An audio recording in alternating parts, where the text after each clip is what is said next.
Oke, rasanya sembari kita nunggu teman-teman yang lain, kita langsung mulai aja. Gimana, Lia?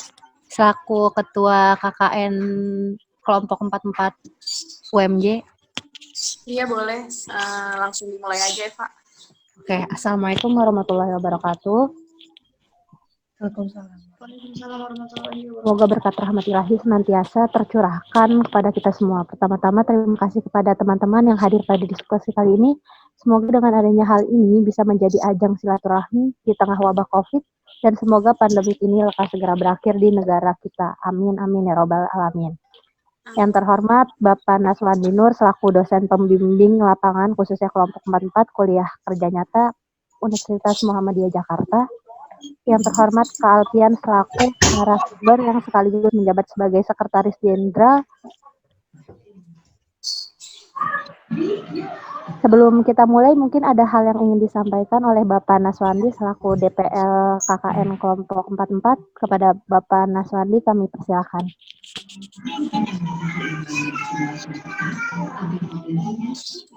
Maaf Bapak, mic-nya. Ya. Assalamualaikum warahmatullahi wabarakatuh. Waalaikumsalam warahmatullahi wabarakatuh. Ya, terima kasih Eva untuk pembukaannya. Jadi saya harapkan bahwa acara yang adik-adik lakukan ini bisa berjalan dengan lancar, ya, untuk memenuhi salah satu tugasnya sebagai salah satu program di kegiatan KKN online-nya. Ya.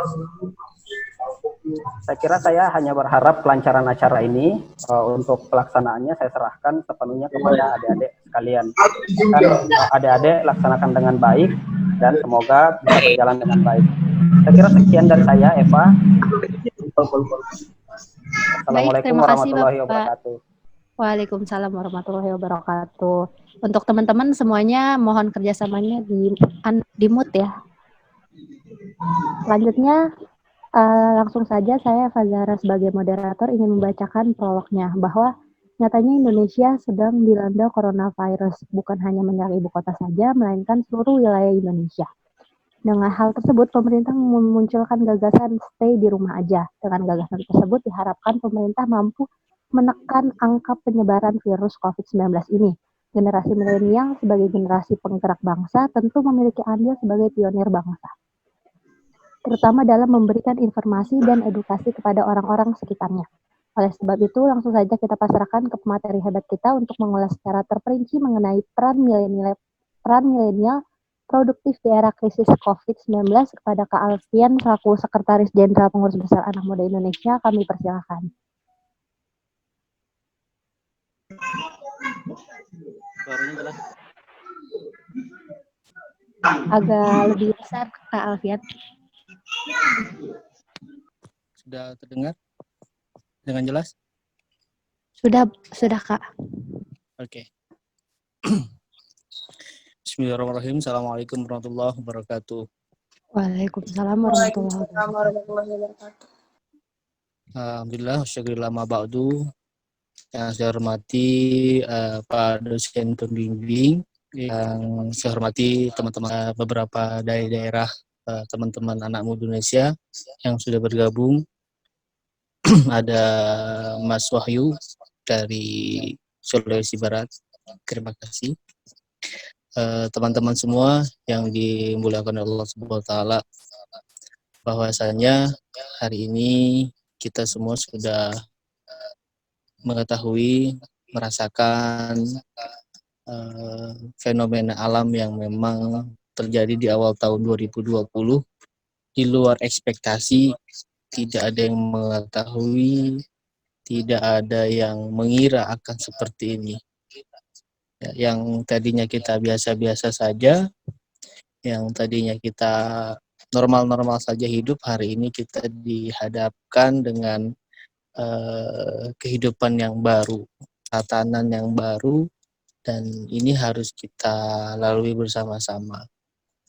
Beberapa forum diskusi sudah saya laksanakan bersama teman-teman dari beberapa lintas agama, lintas organisasi, intelektual, akademisi, untuk melihat arah ke depan, khususnya di kalangan milenial yang sangat terdampak ini di usia kita yang mungkin kelahirannya di angka tahun 90 sampai tahun 2000.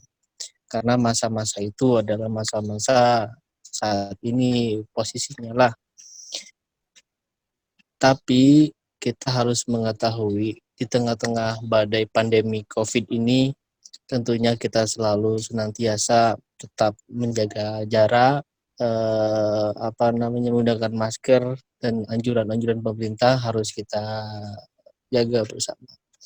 Teman-teman yang saya banggakan, pada kesempatan hari ini kita sama-sama anak muda. Tentunya dalam kondisi saat ini kita tidak boleh lemah, kita harus hidup normal di tengah-tengah ketidaknormalan. Memang sulit, baru. Ini hal yang baru. Tidak ada manusia saat ini yang sudah merasakan hal yang sama. Karena menurut riset, pandemi itu terakhir 100 tahun yang lalu, 1920. Nah, pelaku sejarah saat itu mungkin ada, cuman wallahu a'lam, kita nggak tahu di mana. Hari ini dengan di dunia yang baru, dengan dimensi ruang dan waktu yang baru, kita dihadapkan dengan sesuatu yang sangat luar biasa. Kita tidak boleh lemah, kita tidak boleh kalah dengan penyakit ini. Kita harus lawan. Kita harus lawan dengan kebaikan, dengan cara menjaga diri, dan tentunya kita harus tetap produktif. Produktif yang seperti apa? Tentunya hari ini eranya adalah sudah masuk ke era industri 4.0. Dan dengan digital semua sudah menjadi salah satu cara kita harus tetap berkreasi, berinovasi. Walaupun sulit ya, sangat sulit, tapi kita harus tetap hidup normal di antara ketidaknormalan itu. Teman-teman yang saya banggakan, kita mungkin saat ini masih bisa Zoom meeting seperti ini, kita bisa silaturahmi dengan video WhatsApp, kadang-kadang dengan Zoom, tapi teman-teman di daerah yang mungkin di pedalaman sana tidak ada sinyal, mereka sudah tidak sekolah, mereka sudah tidak bekerja karena COVID ini, tentunya ini yang sangat luar biasa dampaknya. Nah, untuk itu kita semua saat ini yang masih bisa diberikan kesempatan untuk berkreasi, berinovasi, kita harus menciptakan satu gagasan yang baru, gagasan di mana timbul dari teman-teman mahasiswa yang sebentar lagi mungkin akan meninggalkan S1-nya ya, akan masuk ke S2-nya. Tentunya ini harus menjadi salah satu tugas yang mulia teman-teman, menjadikan inovasi-inovasi di tengah pandemi ini. Gempuran teknologi luar negeri ke Indonesia sangat luar biasa. Kesempatan momentum ini dijadikan oleh spekulan bisnis teknologi untuk masuk ke Indonesia. Tentunya ini menjadikan satu tantangan besar bagi kita semua untuk bersaing secara sehat dan tentunya adil. Teman-teman semua yang saya cintai, bahwasanya salah satu ide saat ini yang harus digaungkan adalah ide produktif. Jangan sampai pandemi ini menjadikan otak kita tidak berjalan. Karena hidup di rumah itu bagaikan sebuah ide yang terpendam dan akhirnya lupa dan menjadi otak kita beku. Jangan sampai seperti itu. Harus tetap punya inovasi, kreativitas. Apapun yang ada di tangan teman-teman, ada apapun yang ada di rumah teman-teman, bergunakan dengan sebaik-baiknya.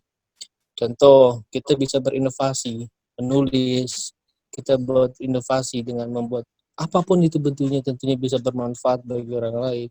Kita mulai dari hal yang terkecil. Step by step. Tentunya lajunya jangan sampai kita tertinggal. Teman-teman, ada kawan saya dari Kuala Lumpur. Tadi pagi telepon saya. Di sana lockdown terlebih dahulu. Saat ini mereka sedang dikhawatirkan dengan masalah keuangan negaranya yang sedang rumit karena memang penggunaan yang begitu besar untuk COVID ini. Yang dilakukan teman-teman anak muda di sana, contoh ada namanya Persatuan KNPI di sana, teman-teman warga negara Indonesia yang di sana. Mereka menciptakan dengan cara membuat sistem komunikasi antar warga negara Indonesia di sana. antara Kuala Lumpur dengan Sarawak, Kuala Lumpur dengan daerah-daerah yang sangat berjauhan. Mereka menciptakan hal-hal begitu supaya apa? Supaya mereka bisa berkontribusi kepada masyarakat, walaupun hanya hal yang kecil. Itu teman-teman, dan kemudian saya memberikan masukan kepada teman-teman mahasiswa, tentunya selalu menjaga diri, karena ini belum tentu habis tahun ini. COVID ini mungkin bisa selesai tahun depan atau tidak ada yang tahu. Semuanya hal yang baru, tidak ada yang tahu karena virusnya tidak terlihat. Kalau terlihat mungkin ya bisa lah, tapi kan saat ini tidak terlihat. Itu teman-teman yang bisa saya sampaikan. Tentunya kreativitas saat ini jangan sampai teman-teman tidak ekspor, tidak dikeluarkan, karena itu sangat berbahaya. Tetap dalam kesulitan apapun kita harus selalu mempunyai nilai optimisme yang tinggi, nilai kritis yang tinggi, karena walaupun dunia ini tertutup saat ini, kita masih ada bisa melihat dunia yang terbuka. Dengan teknologi lah dunia itu akan terbuka luas. Itu saja dari saya, dan tetap selalu jaga diri, jaga kesehatan dengan sebaik-baiknya. Terima kasih. Baik, terima kasih Kak Alfian. Saya manggil Kak aja ya, Pak.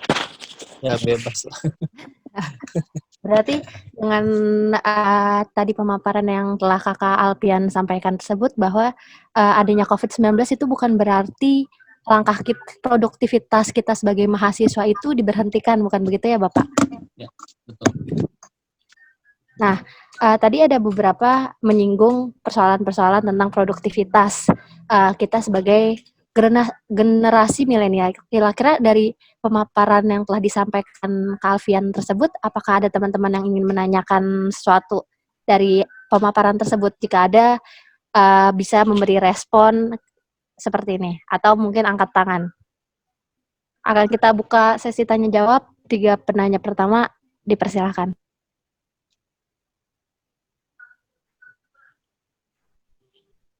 Oh, mungkin masih pada mempersiapkan pertanyaannya kali ya Kak, atau mungkin kita mau lanjut dari pemaparan-pemaparan. Kira-kira menurut Kakak sendiri, peran kita sebagai mahasiswa, sebagai generasi milenial itu untuk menumbuhkan produktivitas di era pandemik ini itu seperti apa ya Kak? Iya, terima kasih. Saat ini karena masyarakat ini lebih banyak di rumah, mereka itu beraktivitas di rumah, belajar pun di rumah.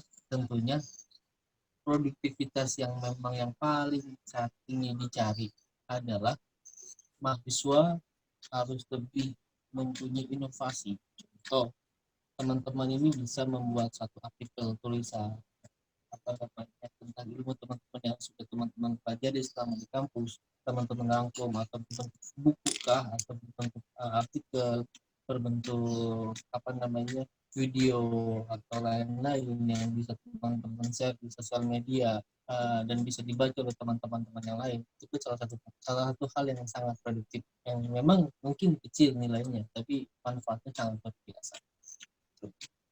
Itu yang pertama. Yang kedua, forum-forum diskusi seperti ini itu pun salah satu cara kita untuk meningkatkan produktivitas kita, pikiran, pengetahuan, serta optimisme dalam kehidupan.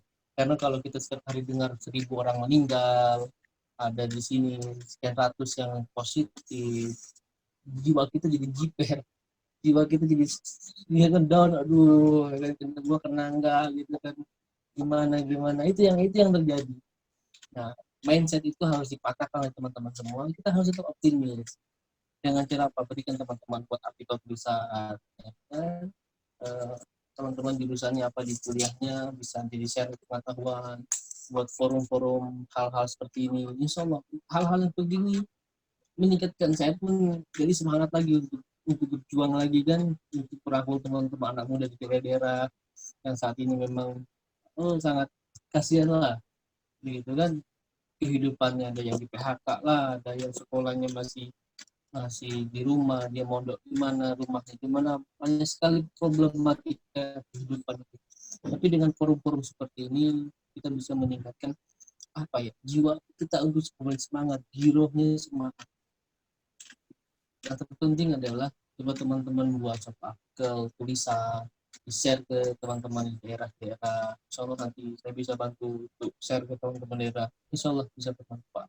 Intinya harus produktif di hal yang terkecil. Jangan punya ekspektasi besar dulu. Boleh, niat besar boleh, tapi kita mulai dari hal yang kecil. Angka itu tidak mulai dari angka 10, tapi bermulai dari angka 0 dan diakhiri dengan angka 9. Kita mulai dari angka 0 dan berakhir dengan angka 9.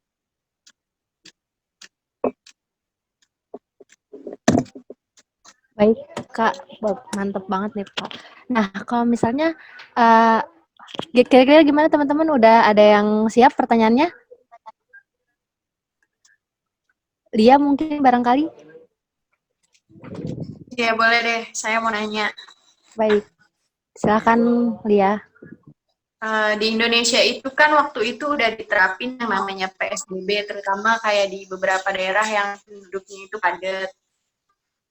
Nah, tapi kasus penduduk yang terinfeksi oleh penyakit ini tuh malah makin meningkat. Nah, gimana ya, masih banyak masyarakat juga yang nggak mematuhi aturan PSBB ini. Nah, dinilai itu jadinya salah satu penyebabnya itu karena orang yang tidak mematuhi aturan PSBB itu. Dan juga Joko Wiono sebagai Managing Director Kasa Strategic Consulting berharap generasi milenial Indonesia itu punya peran penting agar COVID-19 ini tidak semakin meluas. Jadi, menurut Kak Alfian itu gimana nih?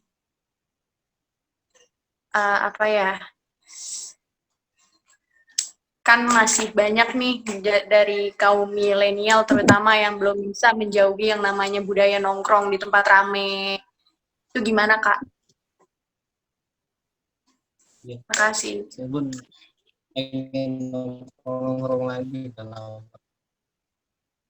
ngopi-ngopi sama kawan-kawan gitu kan di kafe-kafe, di warung-warung begitu kan dengan kawan-kawan. Tapi ya itu saat ini kan itu dikatakan tadi oleh Mbak Lia bahwa saat ini angka kita positif setiap hari ada naik ada turun. Dulu masih puluhan, kemarin ratusan, kali ini sudah tidak. Nah, di sini kita tidak boleh saling menyalahkan. Kita, oh ini salah pemerintah juga tidak boleh. Oh ini juga kesadaran masyarakat juga tidak boleh. Karena semuanya di sini harus bersatu. Setiap daerah itu berbeda-beda. Jakarta tinggi kasusnya, berbeda dengan di Sulawesi mungkin, atau di Kalimantan mungkin, atau di Papua atau di kasusnya berbeda-beda. Penanganannya pun juga berbeda-beda, walaupun memang ada penanganan secara nasional, tapi tetap di daerah juga pasti berbeda-beda. Nah, kita contoh ambil di sekitaran kita saat ini. Kenapa di sekitar kita peningkatan kasus tinggi? Betul yang dikatakan Pak, kembali kepada manusia. Di sini tidak ada generasi milenial, tidak ada generasi X, generasi Z, tidak ada. Di sini manusianya. Nah, saat saya tanyakan, saya pernah bertanya sama teman, kalau saya di rumah aja nggak bekerja, kalau saya di rumah aja saya nggak bekerja, tapi kalau saya kerja takut kena corona kan, juga bingung. Nah, makanya ada namanya bantuan-bantuan pemerintah, itu salah satunya untuk bantu teman-teman. Nah, teman-teman, memang kita kehilangan satu hal yang memang biasa yang kita lakukan, yaitu adalah kopi bareng. Mungkin KKN juga berbeda biasanya juga, mungkin teman-teman di daerah, teman-teman kepada masyarakat, ya kan? Nanti teman-teman KKN-nya lulusan COVID. Ya kan? Nah, yang biasanya teman-teman KKN itu berkelompok di daerah mana, membantu masyarakat, tahun ini berbeda, ya kan? Ya inilah kondisinya saat ini. Kondisinya saat ini seperti itu. Setiap hari banyak sekali ada kawan-kawan saya di kementerian itu menyatakan memang masa kita cuma 3 bulan pertama, Maret, April, Mei, mungkin Juni awal. Selanjutnya masyarakat sudah jenuh di rumah. Mereka butuh makan, mereka butuh kehidupan, dia bisa di rumah terus. Nah, untuk itu ya mereka ada aktivitas itu yang mereka lakukan. Akhirnya kena corona. Ini problemnya di sini memang harus kembali lagi kepada apa ya kembali kepada manusia. Tentunya ini memang permasalahan kompleks sekali antara kesehatan dengan ekonomi. Ini saya sering diskusi dengan kawan-kawan itu tentang lebih manakah yang didahulukan, apakah kesehatan atau ekonomi. Saya tetap punya prinsip yang saya tekankan, yang diutamakan itu kesehatan. Ekonomi harus tetap berjalan, tapi yang menjadi prioritas utama adalah kesehatan. Begitupun masyarakat, silakan masyarakat atau teman-teman bekerja aktivitas, tapi tetap harus menjaga cara anjuran pemerintah harus dilaksanakan.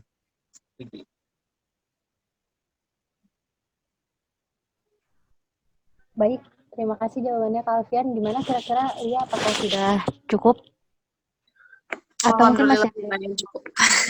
Alhamdulillah. Ada juga nih Pak, dari Gen Milenial. Di kolom komentar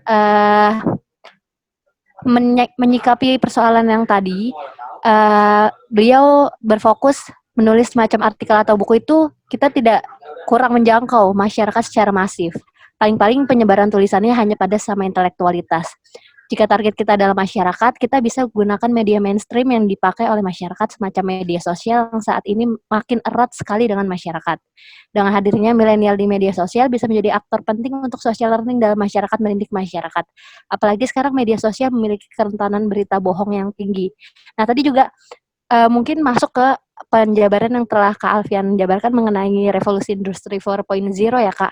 Nah, kira-kira nih kan banyak banget ya Kak di musim pandemi kayak gini yang menggunakan teknologi yang canggih. Nah, menyambung juga dari pendapat dari Kak Gen Milenial, itu kira-kira gimana sih Kak peran kita tuh dari sebagai generasi milenial, sebagai anak muda Indonesia menyikapi berita bohong tersebut gimana kira-kira untuk tidak terjadi penyebaran secara masif terkait berita bohong tersebut.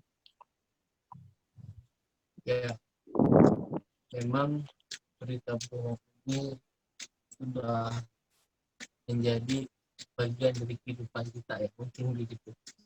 Karena setiap hari itu pasti ada memang yang aneh-aneh lah. Karena salah satu sifat manusia itu kan fitnah dan memfitnah. Itu menjadi salah satu sifat. Kita pun bisa berbuat bohong, kita pun bisa dibohongi. Itu sifat.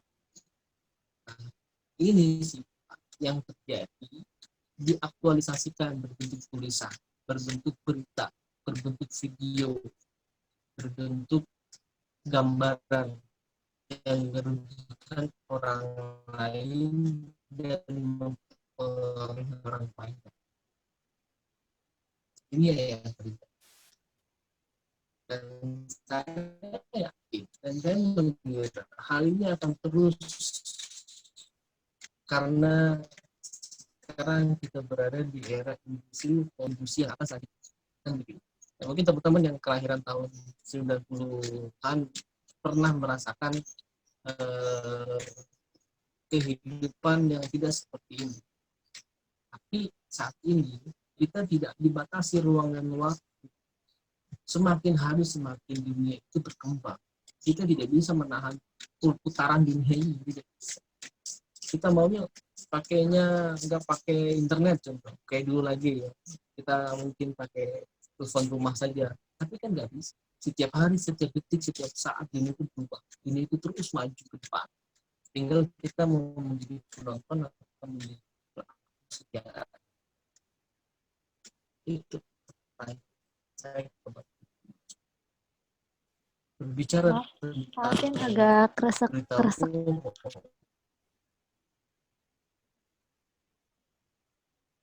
sebetulnya kembali kepada kita sendiri.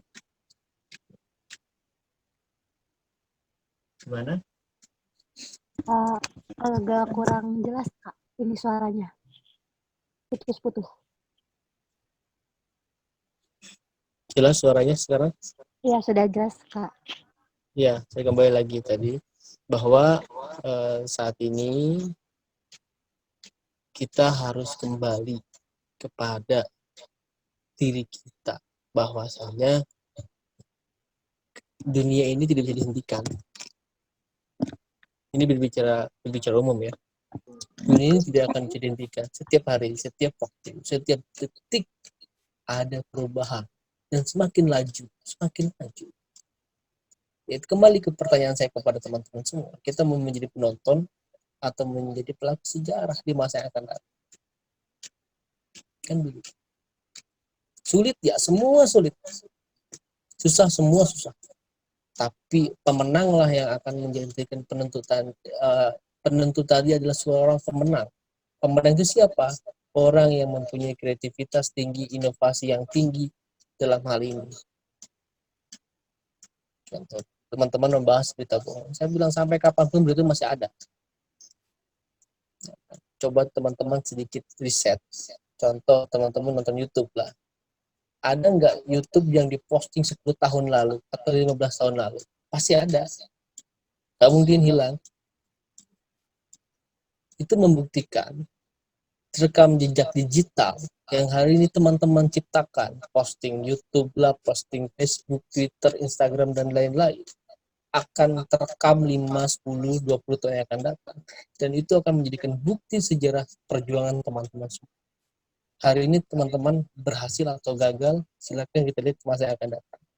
Manfaatkan dengan sebaik-baiknya. Dan kembali ke pernyataan awal saya, inovasi yang tinggi, kreativitas yang tinggi, di tengah-tengah kita kesulitan saat ini, akan menjadikan satu hal perjuangan teman-teman, dan kita akan lihat siapakah yang akan menjadi penonton dan pemenang yang akan datang.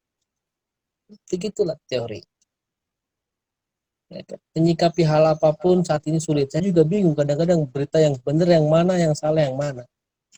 Kan begitu. Kadang-kadang orang buat berita itu atasnya itu A, isinya C, kan lucu juga. Ini yang terjadi, tapi ya inilah dunianya saat ini. Dan saya menyatakan kepada teman-teman, selamat datang di dunia abad ke-20, kan? Kita menuju abad 21. Dan anak cucu kita akan merasakan fenomena yang lain. Apa itu? Dan kita tidak tahu. Kita rawat sekarang dunia ini dengan kemampuan yang kita miliki.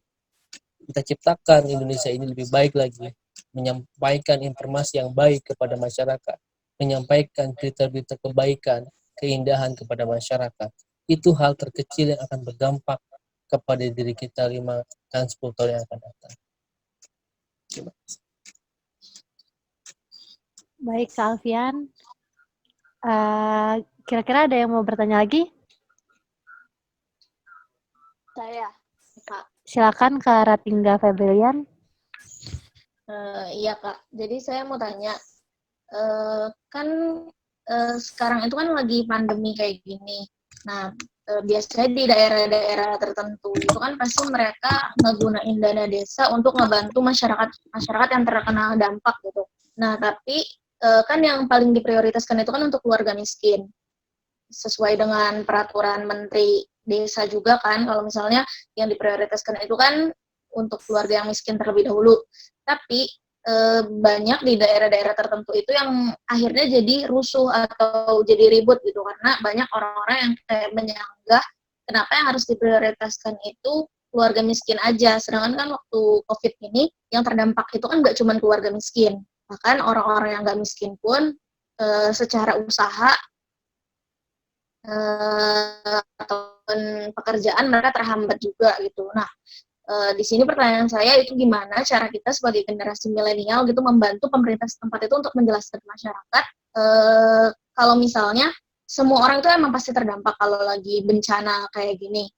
Tapi gimana cara kita ngejelasinnya ke mereka biar mereka itu cepat paham, karena kan di daerah-daerah yang cukup dalam atau daerah desa-desa tertinggal itu kan banyak mereka yang secara pendidikan itu kurang. Jadi kalau kita jelaskan secara bahasa hukum atau bahasa apa, mereka itu kurang nyampe gitu, Kak.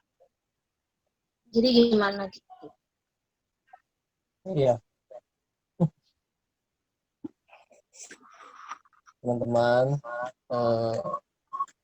ini masalah hampir di setiap negara, terutama negara kita saat ini. Contoh ya, 1 bulan yang lalu, kalau nggak salah, 1 atau 2 bulan yang lalu, saat Malaysia lockdown, teman-teman tenaga kerja di sana, saudara-saudara kita itu, mereka ada yang meninggal. Meninggalnya bukan karena COVID, meninggalnya karena nggak makan. Gitu. Itu yang pertama. Banyak saudara-saudara kita di sana yang sakit, bukan COVID, tapi nggak makan. Jadi dampak COVID ini sangat luar biasa, kawan-kawan semua. Yang dikatakan tadi Mbak Rati, di daerah banyak sekali problema. Karena apa? Nah, ini sedikit mengkritisi ya. Karena menurut saya, ya, Indonesia ini awalnya belum siap. Ini pernah saya sampaikan ke salah satu staf khusus menteri. Indonesia ini belum siap menghadapi COVID. Walaupun Indonesia itu sudah melihat negara-negara sebelumnya. Teman-teman bisa review lah awal-awal COVID di Indonesia seperti apa, pernyataan presiden, menteri kesehatan dan lain-lain. Bisa teman-teman lihat di sana. Dampaknya apa? Kesiapan pemerintah, provinsi, kabupaten, kecamatan, sampai ke tingkat paling bawah itu desa. Perlu teman-teman garis bawahi bahwa bantuan itu dari pemerintah turunnya ke bawah masyarakat. Data yang digunakan itu data yang bukan terbaru. Makanya ada yang mendapatkan bantuan, ada yang tidak mendapatkan bantuan.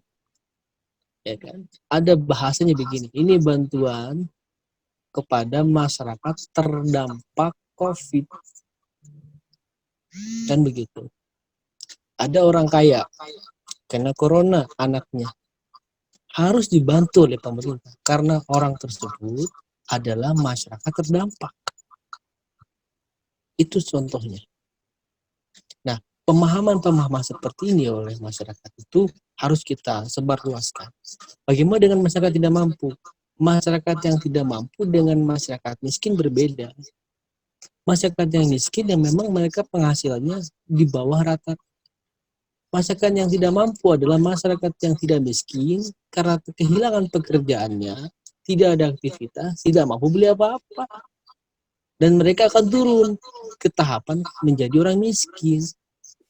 Perlu dibantu ya perlu, karena mereka pun menjadi masyarakat yang terdampak. Karena ada corona, mereka dipecat atau di PHK dari perusahaannya, dari pabriknya, mereka tidak bekerja, di rumah saja. Terdampak corona. Yang disalahkan siapa? Kembali lagi, kalau main salah-salah, semuanya nggak boleh yang saling menyalahkan. Kita tidak boleh menyalahkan pemerintah. Contoh, satu gubernur DKI Jakarta, berapa juta warga DKI Jakarta? Butuh waktu, termasuk pun Indonesia. 260 juta masyarakat Indonesia. Bayangkan oleh teman-teman semua, kalau semuanya pukul rata semua, 260 juta kilo beras begitu, berapa lama?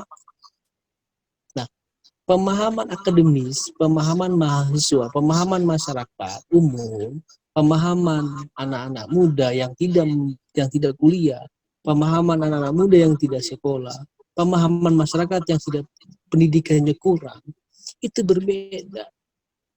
Saat saya menyampaikan hal ini kepada masyarakat yang kurang mampu, di masa bodohkan, yang penting memakan. Ini problematikanya. Nah, hal-hal seperti ini, ya kan, mulai pendekatannya secara kultur, secara budaya, secara kearifan lokal. Ini berbeda, cara komunikasi berbeda. Nah, makanya Saya selalu bilang ke teman-teman di daerah, kalau ada masalah apa-apa dengan pemerintah yang berkaitan dengan pemerintah pusat, ya kita bisa bantu bersama-sama, insya Allah. Kan begitu. Nah, kemudian saya akan menyampaikan bahwa tentunya pemerintah itu saya melihat sudah bekerja secara maksimal. Awal-awalnya ribut sama yang sudah meninggal dapat bantuan, yang enggak, kira-kira banyak teman-teman banyak yang report ke saya. Cuman kan kembali kepada data, nggak mungkin tuh pemerintah pusat mikirin RT, kan nggak mungkin. Yang berarti kan kesalahannya dari bawah. Akhirnya waktu itu yang saya tahu ada upgrade data dan mulai tertata dengan baik, walaupun belum sempurna, ya itulah. Nah itulah kembali kepada peranan mahasiswa. Coba kawal hal-hal begini, kalau ada informasi teman-teman di desanya kah, di kelurahannya, tetangganya, RT-nya, coba report, diskusikan, bantu mereka. Kasihan. Serius, kasihan. Kalau bukan kita siapa lagi? Kita mulai dari kelompok ini. Cek satu, oh si A keluarganya kurang mampu. Yuk satu kelompok kita bantu bersama-sama. Kita mulai dari hal yang terkecil. Setelah kelompok ini sudah ternyata sudah semuanya alhamdulillah bisa menangani COVID dengan baik, barulah tetangga sekitar kita lihat. Kita bantu mereka, kita support mereka. Karena saat ini masyarakat itu yang penting bisa makan. Gitu. Karena urusan bekerjaan bisa nggak bekerja, tapi urusan makan nggak bisa nggak makan. Gitu. Sehebat apapun orang, kalau nggak makan nggak hebat. Karena harus makan. Urusannya urusan perut. Otak masih bisa berpikir, perut nggak bisa kong kali kong gitu. Begitu. Baik, Kalvian, berarti saling membantu merupakan poin utama di era pandemi kali ini ya, Kalvian. Ya, Oke, langsung aja ke pertanyaan selanjutnya. Ada Muhammad Fajar _MRS. Silakan Muhammad Fajar. Halo. Iya, silakan Kak Muhammad Fajar. Kak Alfian, saya ingin bertanya nih. Ya. Melihat dari situasi saat ini kan kita sebagai generasi milenial, meskipun dalam hal ini generasi milenial ini kan sangat kreatif dan inovatif, jelas tidak semua ide mereka aplikabel atau bisa dilaksanakan. Dengan kata lain, ada kalanya ide mereka belum tentu realistis dan belum tentu cocok dengan kondisi saat ini. Nah, saya ingin bertanya, bagaimana sih cara kita membangun potensi-potensi yang ada pada generasi milenial saat ini? Baik. Ini pertanyaannya luar biasa, Mas Fajar. Ya. Membangun potensi milenial. Sebetulnya kembali kepada diri kita sendiri. Sebelum kita berbicara milenial, teman-teman yang lain secara umum, kita berbicara diri kita sendiri. Contoh, saat saya di rumah aja, jadi saya bekerja saat ini di Kuala Lumpur. Saat pandemi, saya pulang ke Indonesia, di sana off semua. Nah, di sini saya tidak bisa ada aktivitas selain di rumah saja, selain ikuti kata Pak Jokowi kan, di rumah aja. Nah, kemudian meningkatkan potensi teman-teman di dampak COVID ini. Teman-teman, perlu saya ingatkan, sebelum kita membantu orang lain, kita melihat diri kita sendiri. Potensi yang ada di diri kita itu apa? Nah, gitu. Bahasa gaulnya begini. Gua tetap harus punya aktivitas walaupun pandemi. Berbicara menghasilkan uang atau tidak nomor 2. Yang penting kita bisa menghasilkan aksi, reaksi dari diri kita. Kita ngapain kayak gitu. Buat hal-hal yang unik, hal-hal yang baru. Buat teman-teman kegiatan sepedaan, nah itu kan satu hal yang baru yang memang jarang dan langka di Indonesia. Ya kan, jualan sepeda banyak sekali gitu kan sekarang kayak itu lagi musim sepeda gitu. Nah itu contoh. Kenapa sekarang sepeda itu banyak? Itu salah satu tim kreator dari pemerintah. Anak-anak muda digiring buat opini publik bahwa bersepeda. Akhirnya jadilah barang itu. Ya kan, di mana-mana sepedaan, harga sepeda tinggi. Kenapa harus sepeda tinggi? Spekulasi supaya apa? Mengangkat ekonomi. Banyak hal. Itu contoh. Coba teman-teman KKN di sini kita coba mulai buat satu ide. Yuk kita mulai buat gagasan A. Mulai dari kelompok itu. Dari kelompok itu kan ada berapa, punya saudara, punya kawan-kawan, menyebar kemana-mana. Jadi hal yang baru. Tuh. Coba diri kita sendiri apa? Tanya ke diri kita sendiri. Itu kan. Saya yakin tidak mungkin manusia tidak punya potensi. Karena Tuhan menciptakan manusia itu dengan segala kesempurnaannya. Nah, Mas, kalau ada manusia ya teman-teman yang nggak produktif apa ya berarti dia nggak mikir. Antara pikiran dan hati harus seimbang. Itu. Jadi kita punya otak yang tanpa batasan, tapi dikunci oleh hati supaya dibatasi. Jangan sampai kebablasan. Gitu Mas Fajar. Ya, Baik, sekiranya ada tambahan dari Kak Fajar atau sudah cukup? ya mungkin sudah cukup. Baik. Baik, terima kasih Kak Fajar. Baik, rasanya cukup ya Kak Alfian. Kita udah berbincang-bincang banyak. Terima kasih banyak mengenai ilmunya. Mungkin langsung kita tarik kesimpulan aja ya Kak Alfian. Berdasarkan ilmu yang kita dapat dari Kakak, generasi milenial sebagai generasi penggerak bangsa seharusnya memiliki poin tersendiri sebagai pionir negara. Mengutip dari perkataan Kak Alfian, bahwa mari kita ciptakan informasi yang baik bagi masyarakat di tengah kondisi Indonesia dengan meningkatkan produktivitas di era pandemi kali ini. Selanjutnya, saya Eva Zahra sebagai moderator pamit undur diri. Terima kasih kepada Kak Alfian selaku narasumber yang sudah memberikan ilmu yang bermanfaat ini. Dan terima kasih pula kepada partisipan dan teman-teman yang sudah mengikuti diskusi kali ini. Ada baiknya sebelum kita tutup di sesi diskusi kali ini, kita berfoto bersama ya Kak Alfian ya. Boleh. Oke, untuk teman-teman mari kita nyalakan videonya untuk kita berfoto bersama. Bisa dipimpin sama Kak Azari Fairuz. Oke, sebentar ya. Yuk, yang slide pertama ya. Saya print screen.